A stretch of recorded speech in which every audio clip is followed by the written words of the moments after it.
రాజ్యాంగం నేర్పిన రివాజు ప్రజాపక్షాన రాజీ లేని ఆవాజు. నమస్తే, నేను మీ Avinash Janagama. Welcome to four sides TV.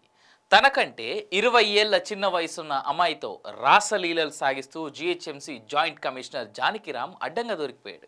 కట్టుకున్న భార్యకు తెలియకుండా వేరే చోట మరో అమ్మాయితో కాపురం పెట్టాడు. అయితే జానకిరామ్ ఎక్కువగా రాత్రుల పూట ఫోన్లు మాట్లాడుతూ ఉండడం, అసలు రాత్రులు ఇంటికి సరిగ్గా రాకపోవడంతో భర్త కదలికలపై ఫోకస్ పెట్టింది అతని భార్య.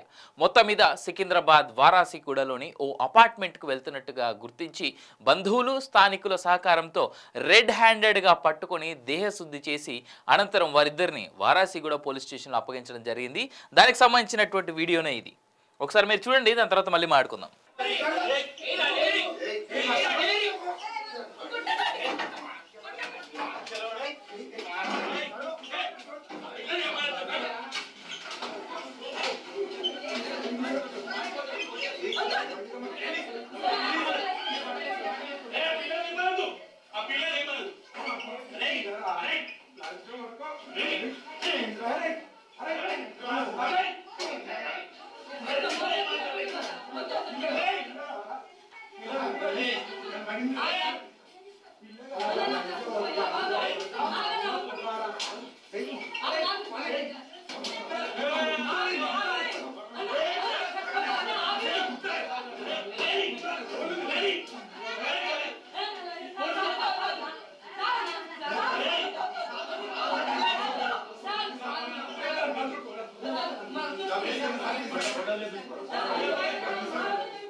నేను ఒక విషయం చెప్తా.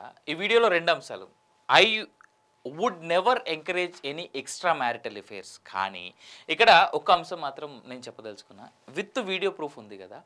ఒకవేళ జానకిరామ్ అదేవిధంగా ఆ అమ్మాయి ఎవరైతే ఉన్నారో, ఇతను జిహెచ్ఎంసీ అసిస్టెంట్ జాయింట్ కమిషనర్ కదా, ఈ జిహెచ్ఎంసీ జాయింట్ కమిషనర్ జానకిరామ్ అదేవిధంగా ఇప్పుడు గాయపడినా లేదా దెబ్బలు తిన్నటువంటి విమెన్ ఎవరైతే ఉన్నారో, కోర్టుకి వెళ్ళినా పోలీస్ స్టేషన్కి వెళ్ళినా ఎవరెవరైతే వీళ్ళందరినీ కొట్టారో, ఇప్పుడు ఆ ఇద్దరిని దొరకబట్టి కొట్టిన వాళ్ళు ఎవరైతే ఉన్నారో వీళ్ళందరి మీద కూడా కేసు వేయచ్చు.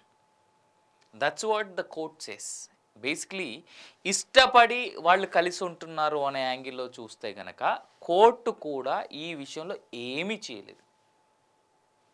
That's what the supreme court set in recent టర్మ్స్లో వచ్చినటువంటి కొన్ని రకాల కేసుల్లో. ఇదే అంశాన్ని సరే మానవతా దృక్పథంలో లేదా మానవతా కోణంలో చూస్తే కనుక డెఫినెట్గా అతను చేసినటువంటి ఆ మెయింటైన్ చేస్తున్నటువంటి ఇల్లీగల్ రిలేషన్షిప్లో మాత్రం డెఫినెట్గా శిక్షార్హుడే, కాదనేటువంటి మాట లేదు.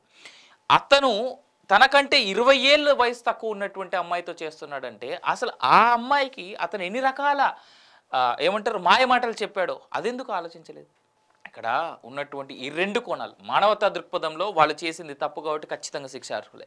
కానీ కోర్టు దృష్టిలో, కోర్టు పరిధిలో మనకున్నటువంటి చట్టాలు న్యాయాల దృష్టిలో కనుక చూసుకుంటే ఇల్లీగల్ మ్యారిటల్ అఫేర్ అనేటువంటిది తప్పు కాదని సుప్రీంకోర్టే చెప్పింది. మరి అప్పుడు ఏం చేస్తారు? కొట్టినందుకు వాళ్ళిద్దరు వెళ్ళి పోలీస్ స్టేషన్లో కనుక కంప్లైంట్ చేస్తే డెఫినెట్గా వాళ్ళందరి మీద అటెంప్ట్ టు మర్డర్ కేసు పెట్టి లోపలేయచ్చు. తెలుసా?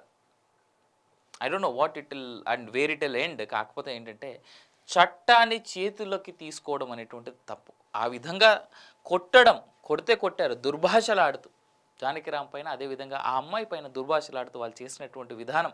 అఫ్కోర్స్ ఆ పొజిషన్లో నేనున్నా అలాగే కొట్టి తిట్టేవాడినేమో తెలీదు, దేవుడెరుగు. కానీ అది జరిగినటువంటి విషయం లేదా జానకిరామ్ తన భార్యకి చేసినటువంటి మోసం మాత్రం ముమ్మాటికి తప్పిదమే, శిక్షార్హులే వాళ్ళు. For more updates keep watching four sides TV.